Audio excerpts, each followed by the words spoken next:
si Mai Salazar, hatid sa inyo ang mga pinakamainit na balita sa bansa dito sa News Force. Sa ulo ng mga balita, mga nasawi sa hagupit ni Bagyong Christine, patuloy na nadaragdagan. Mga negosyanteng lalabag sa price freeze sa panahon ng sakuna, mananagot sa DTI. Ako Bicol Representative Saldico, itinanggi ang pagkakaroon ng bilyong-bilyong pisong flood control project sa Bicol Region. PRC rumesponde sa mga hayop na naapektuhan ng Bagyong Christine. 80,000 automated counting machines dumating na sa bansa. BIR patuloy ang pagmamanman sa mga ilegal na nagbebenta ng vape. Patas at pantay na balita, komprehensibong ulat para sa pulso ng masa. Ito ang News Force. Umakyat na sa halos higit 100 katao ang binawian ng buhay dahil sa kamakailang hagupit ng Bagyong Christine ayon sa Office of Civil Defense. Nasa higit 1 milyon na rin ang sumatotal na bilang ng mga apektadong pamilya mula sa mga rehiyon ng NCR, Regions 1 to 3, Calabarzon, Mimaropa, Regions 5 to 12, Caraga, Car at Bar. Kasalukuyan pa rin nagsasagawa ng malawakang rescue at relief operations sa mga apektadong lugar sa bansa.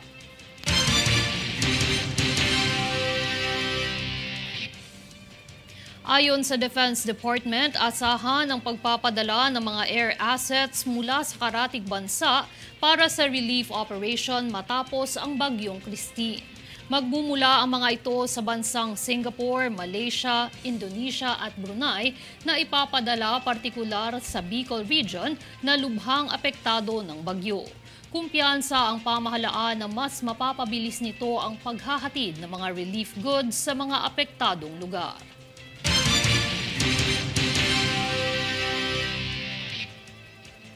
Bantay sarado sa Department of Trade and Industry o DTI ang mga negosyanteng lalabag sa ipinapatupad na price freeze sa mga lugar na apektado ng Bagyong Christine. Partikular ang mga negosyanteng mananamantala sa mga biktima ng bagyo na magbebenta ng hindi angkop sa price monitoring ng DTI. Babala ng DTI, may iba't ibang parusa ang naghihintay para sa mga lalabag sa panukala. Samantala, sinisiguro naman ng DTI na may sapat na supply ng pangangailangan at hindi kakapusin sa bilihin ang mga mamimili, higit lalo sa panahon ng sakuna.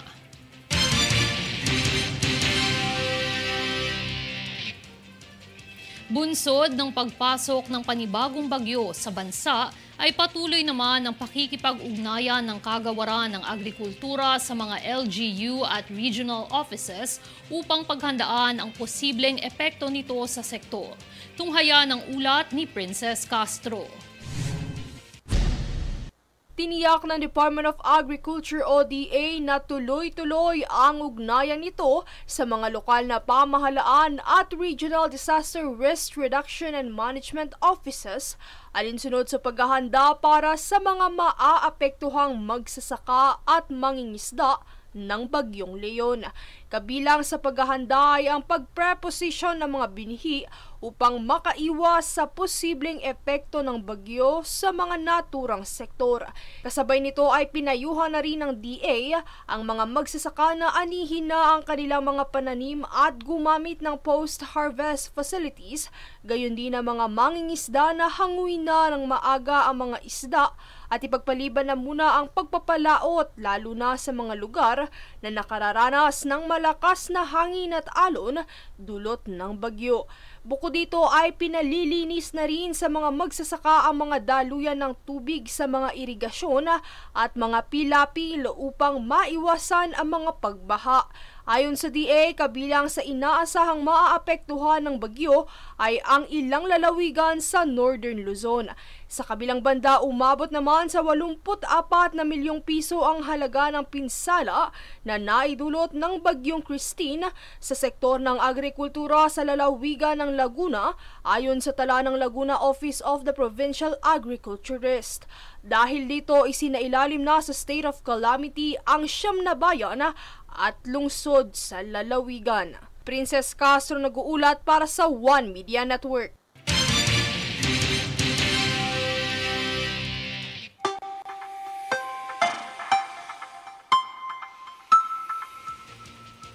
Hindi pa man nakakaahon mula sa hagupit ng bagyong Christine, isa pang tropical storm na may local name na Leon ang napapanatili ang lakas at nagpapaulan sa ilang bahagi ng ating bansa. Posible pang tumindi ito at maging severe tropical storm sa mga susunod na oras at daraan ngayong hapon sa silangan ng Kasiguran, Aurora.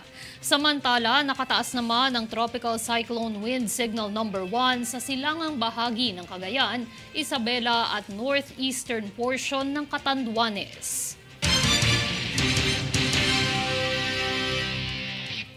Susunod sa News Force. PBBM ipinag-utos na pag-aralang muling buksan ang programa ng kanyang ama sa pagbaha sa Bicol Region. Kongreso na isuriin ang posibilidad ng plunder laban kay Vice President Sara ukol sa 112.5 million peso confidential funds. Ako Bicol Representative Zaldico, itinanggi ang pagkakaroon ng bilyon-bilyong flood control project sa Bicol Region. Manatiling nakatutok para sa higit pang mga balita sa pagbabalik ng News Force.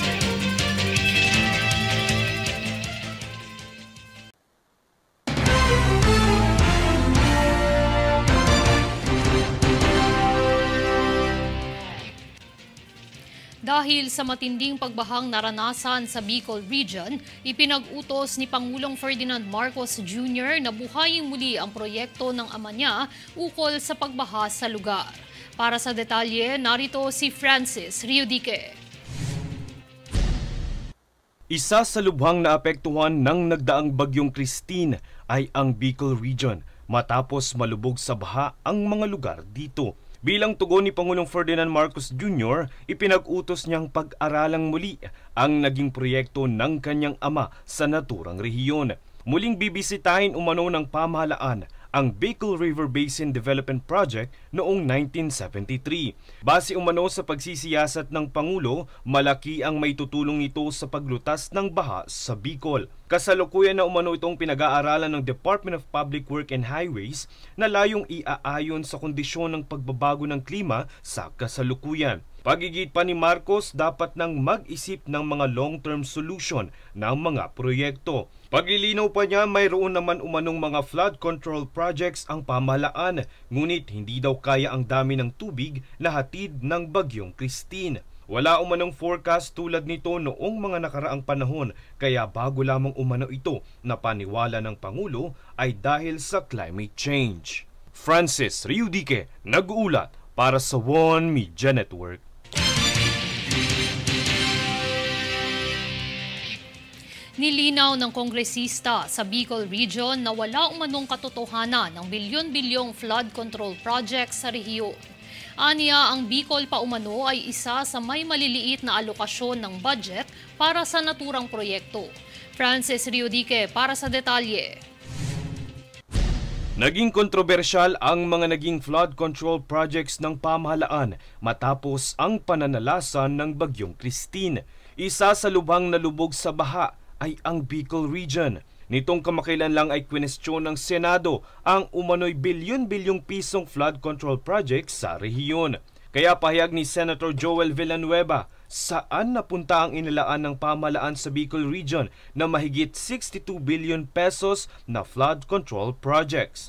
Ngunit paglilinaw ni Ako Bicol Party List Representative Zaldico, walang katotohanan ang ganito kalaking budget na ipinagkaloob ng pamahalaan. Aniya isa ang Bicol sa mga rehiyong kabilang sa maliliit ang budget para sa National Road Infrastructure at Flood Control Projects. Ayon kay Ko, nakapokus umano ang flood control measures ng pamahalaan sa pagkakaroon ng sustainable water management para sa seguridad sa pagkain. Kaakibat umano ng bawat proyekto sa pagbaha ay ang mga programa sa irigasyon para sa mga lupang sakahan. Depensa naman ng pamahalaan, mayroon naman itong mga flood control project, ngunit hindi kayang tugunan ang matinding buhos ng tubig na dulot ng Bagyong Christine.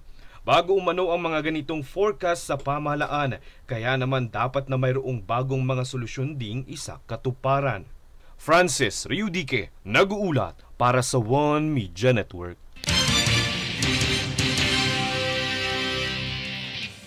Dalawang-daan at 70 Pilipinong inilikas mula Lebanon, malugod na tinanggap ng gobyerno ng Pilipinas sa pamumuno ni Representative Jude Asidre. Yan ang balitang hatid ni Jade Buhoy. Isang mahalagang hakbang para sa kaligtasan ng mga Pilipino sa ibang bansa ang isinagawa ng gobyerno sa paglikas ng 270 Pilipino mula Lebanon na ligtas na nakarating sa NAIA Terminal 1 kamakailan. Sa pangunguna ni Tingog Party List Representative Jude Asidre na siyang chairman ng House Committee on Overseas Worker Affairs, mainit na tinanggap ang mga balikbayang OFW ng kanilang pamilya. Pahayag ni Asidre, prioridad ang kapakanan ng mga OFW na itinuturing niyang haligi ng komunidad.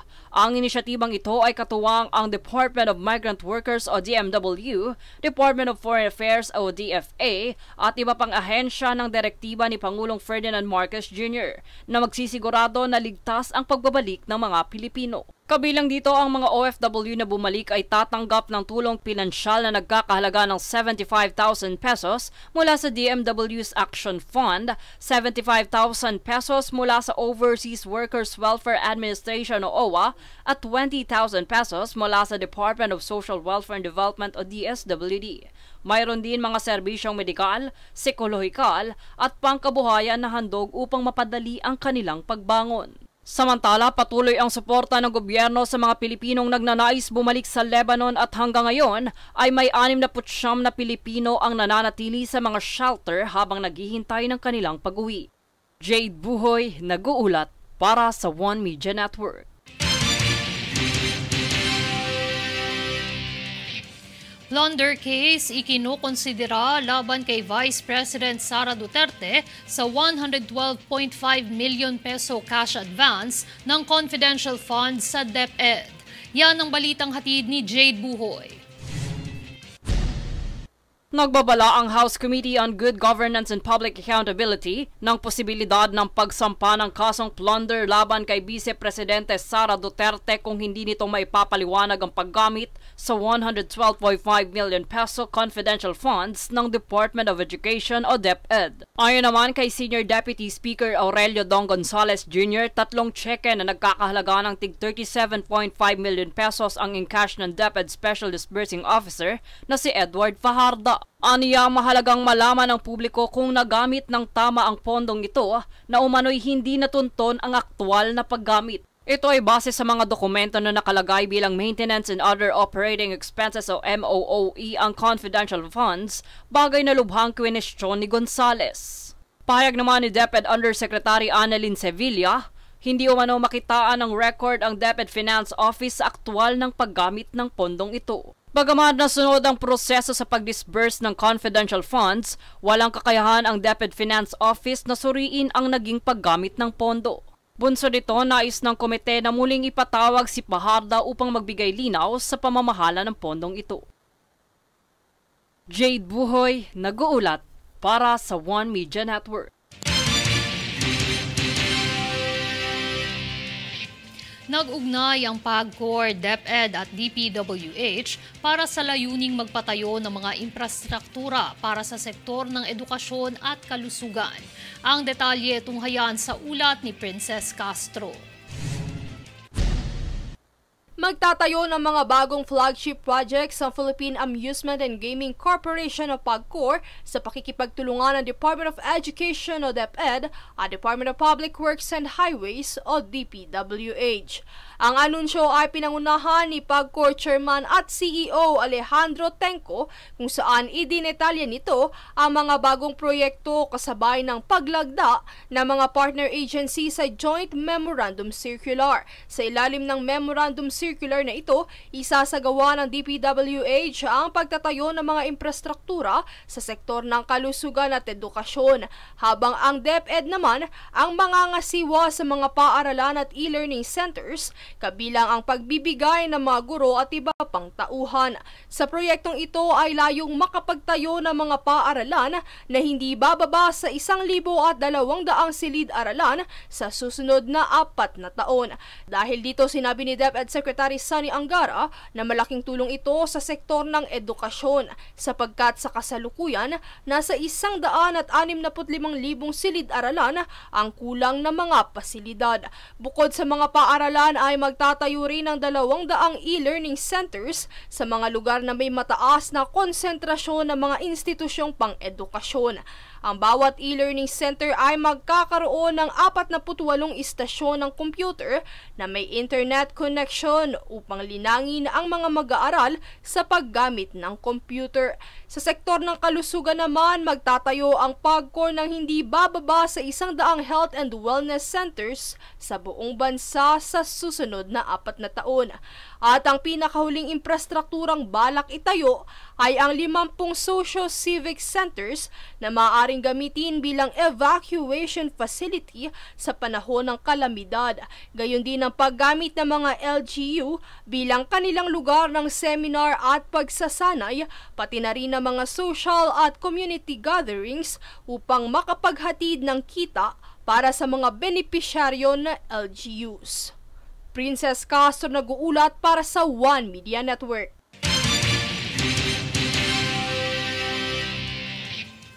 Aktibo ang pamamahagi ng Department of Social Welfare and Development o DSWD ng food packs para sa mga nasalanta ng kamakailang bagyong Christine. Yan ang balitang hatid ni Daniza Lopez. Umabot na ngayon sa higit 600,000 family food packs o FFPs ang naipamahagi ng Department of Social Welfare and Development o DSWD sa mga pamilya na lubhang naapektuhan ng Bagyong Christine sa iba't ibang rehiyon. Base sa huling datos na ibinahagi ng DSWD, rehiyon ng Bicol ang mayroong pinakamalaking bilang na nabahagian ng FFPs dahil sa pinsala at pagdami rin ng bilang ng mga nasalanta rito. Katuwang din ang kagawaran sa operasyon ng pamamahagi ng tulong ang Philippine Coast Guard o PCG. Bukod dito ay isinasagawa rin ng mga social worker ng DSWD ang pagsusuri sa kalagayan ng mga pamilya at individual sa iba't ibang evacuation center upang malaman at matugunan ang pangangailangan ng mga ito. Nananatili naman ang ugnay ng kagawaran sa mga lokal na pamahalaan para sa agarang pamamahagi ng tulong. Daniza Lopez nag-uulat para sa One Media Network. Matapos matigil ang mga operasyon sa mga pantalan dulot ng Bagyong Christine, ay naapektuhan nito ang libo-libong mga pasahero. Ngunit bumaba na ang bilang ng mga stranded passengers ngayon kung saan nasa 278 na lamang mula sa higit 1,000 noong ika-26 ng Oktubre. Pinapaalalahanan namang muli ng PPA ang mga pasahero na makipag-ugnayan muna sa shipping lines bago tumungo sa mga pantalan para maiwasan ang aberya.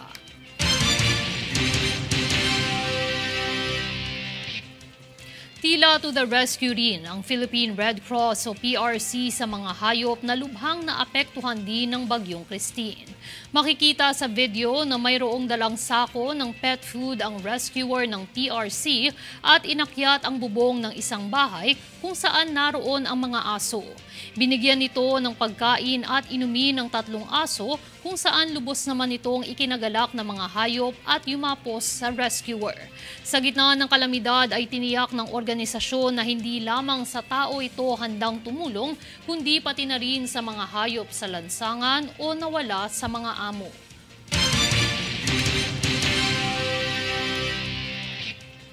Susunod sa News Force.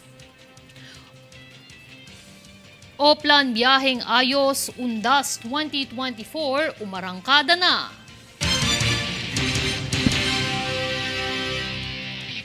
$80,000 automated counting machines dumating na sa bansa.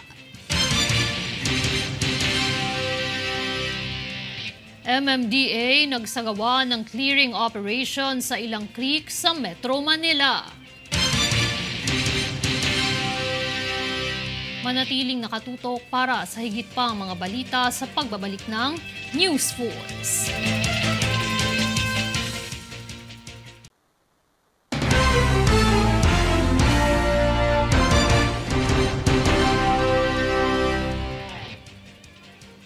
Nasa 80,000 automated counting machines o ACMs ang na-deliver na sa bansa para sa botohan sa susunod na taon.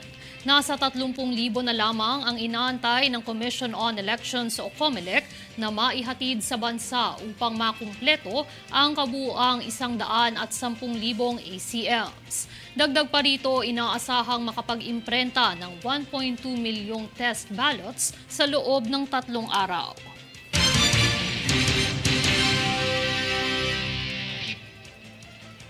Kasabay ng pagdinig sa Senado ukol sa kaugnayan ni dating Presidente Rodrigo Duterte sa kaso ng extrajudicial killings bunsod ng war on drugs, nagprotesta ang iba't ibang sektor ng rallyista sa harap nito upang ipaglaban ang kanya-kanyang panawagan. Narito ang buong ulat. Kasalukuyang nasa harapan tayo ng Senado kung saan matutunghayan natin ang mga nagpoprotesta na magkabilang grupo na sumusuporta sa kampo ni Duterte habang ang isa naman ay sa mga kongresistang nagpoprotesta para sa karapatan ng mga biktima ng EJK. Hindi alintana ang init sa tapat ng Senado habang magkabila ang protestang nagaganap sa pagitan ng mga grupong nakasuporta kay dating Pangulong Rodrigo Duterte at nagpoprotesta para sa karapatan ng mga biktima ng extrajudicial killings o EJK, maging ang mga nananawagan para sa pagtatanggol ng demokrasya ng bansa sa West Philippine Sea. Dumalo sa rally ang iba't ibang sektor na tila'y nagsasagutan sa bawat panawagan. Ikaw ang dapat nakulong! Si Tatay Digong! Walang kaso! Ha? Kung may kaso kayo, magsampa kayo sa Korte ng Pilipinas! Huwag niyong bastusin ang ating korte!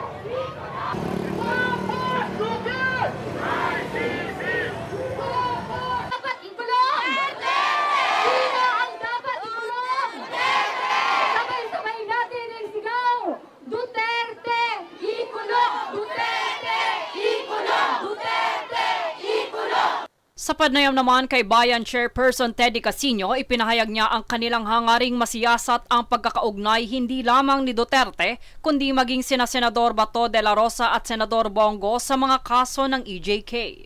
Ang Senado mismo ang kumilos para i-inhibit si Senator Bato at si Senator Bongo. In fact, hindi sila mag-appear dyan bilang panelist, no, bilang mga senador, kundi bilang mga resource person. At sila kailangan ay mag-take ng oath para magsabi ng katotohanan at kung hindi, sila ay kakasuhan ng perjury. Dahil tingin namin, ang tatlong pangunahang dapat investigahan dito ay si Duterte mismo, si Bato de la Rosa at si Bongo. Palalimin din nila yung kanilang pagsusuri to look into the policy implications ng nangyaring drug war. Kasi napapansin talaga natin na whether it is the Duterte regime o yung iba pang gobyerno, yung tendency ng gobyerno na i-violate yung due process, to cut corners in its anti-criminality and anti-insurgency campaign, ay nagre-resulta sa malawakang human rights violations. At dapat matumbok din yan ng mga investigasyong ito.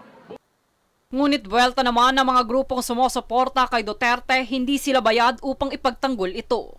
Duterte pa rin, fight against anti-drugs. Pero kami dito, alam ko, hindi kami bayad. Sa puso namin ang pagsama namin dito. At makikita naman natin ang diferensya ng panahon ni President Duterte at panahon ngayon. Pahayag pa ng taga-suporta ni Duterte, peace at that time. The children, the kids, lahat ng manggagawa, they can walk on the streets safely. They can go to work in the middle of the morning and then in the middle of the late evening, they can go to work safely. Walang durugista. Samantala'y panawagan naman ng ina ng menor de edad na biktima ng EJK. Nung sinabi po ni Duterte na patayin yung mga adik, hindi po adik ang anak ko. Siya po ay naging nadamay sa ginasabi ng mga kapulisan ay collateral damage. Kaya masakit sa akin bilang mga nanay, kami ng mga nanay ng Rise Up. Hindi kami papayag na hindi makulong si Duterte. Sana si Marcos, panawagan namin sa kanya, pababain ng ICC, mag-imbestiga dito sa Pilipinas, magpatuloy ang pag-iimbestiga. At yung mga kapulisan na kasangkap ni Duterte, mga senador, dapat po makulong sila. Sa kabilang banda, base sa panig ng grupong Pader, nais nilang mapabilis ang pag-uusisa ng kaso ng EJK sa pamamagitan ng tulong ng ICC. Mabigyan linaw kung ano po ba talaga ang kinakaharap ng ating dating Pangulo. Hindi sa idinidikdik natin siya, pero kailangan natin ang tulong ng ICC upang mabigyan linaw ito. Hindi lang issue to na kung ano pa mang issue ng mga buhay na nasawi ito.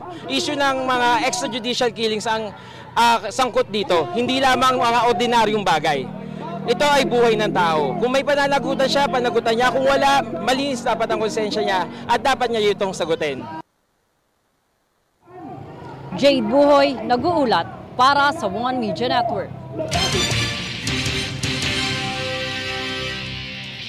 Dulot ng mga pag-ulan na hatid ng Bagyong Christine, maraming mga basura ang naanod sa mga estero dahilan upang bumara sa mga pangunahing daluyang tubig sa Metro Manila.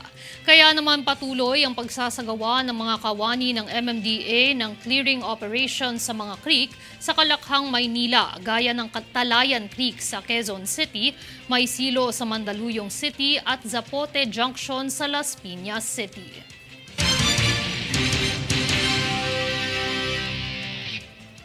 Higit 400 siklista sa lungsod ng Quezon ang nakibahagi sa ginanap na bike ride nitong weekend na may temang makasaysayang QC Bike Trail, padyak pabalik sa kasaysayan. Layo ng naturang kaganapan na himukin ang Q-citizens na makiisa sa sustainable transportation programs ng lungsod. Sa kaganapan, binaybay ng mga siklista ang 35.3-kilometer bike trail kung saan makikita ang ilang makasaysayang lugar sa lungsod.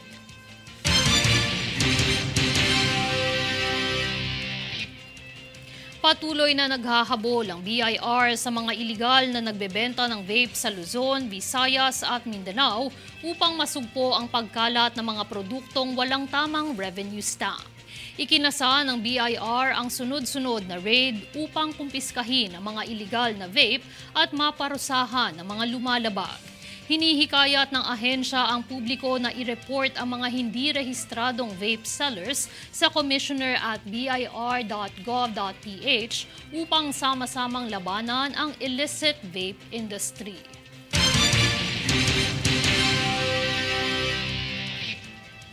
At narito ang recap ng mga nagbabagang balita ngayon. Sa ulo ng mga balita. Mga nasawi sa hagupit ni Bagyong Christine, patuloy na nadaragdagan. Mga negosyanteng lalabag sa price freeze sa panahon ng sakuna, mananagot sa DTI. Ako Bicol Representative Saldico, itinanggi ang pagkakaroon ng bilyong-bilyong pisong flood control project sa Bicol Region. PRC rumesponde sa mga hayop na naapektuhan ng Bagyong Christine. 80,000 automated counting machines dumating na sa bansa. BIR patuloy ang pagmamanman sa mga iligal na nagbebenta ng vape. Patas at pantay na balita, komprehensibong ulat para sa pulso ng masa. Ito ang News Force. At yan ang pinakamainit na mga balita ngayong araw. Manatiling nakatutok sa aming mga ulat at updates sa aming Facebook page, facebook.com/OneMediaNetwork. Ako si Mai Salazar at ito ang News Force.